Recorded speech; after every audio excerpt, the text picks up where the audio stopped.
Today, we serve about 5,000 lunches and 4,000 breakfasts every day.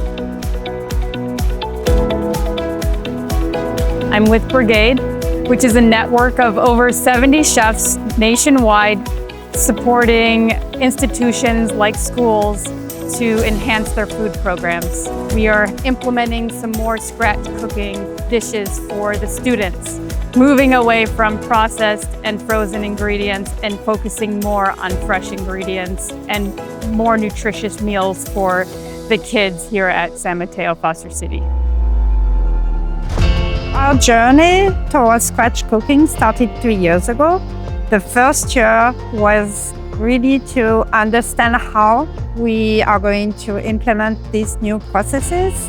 The second year was really dedicated to the remodeling of the kitchen. We have convection oven, tilt skillet, kettles, convection ovens, a big rotating oven, latch chiller, and food processors and blenders. This year, we are introducing new dishes that are prepared freshly in our kitchen. We've introduced chicken tikka masala, the butter chicken. We've done a ramen bowl. We're introducing ingredients that are sourced from local farms. Our next step is now to continue to expand scratch cooking for the district.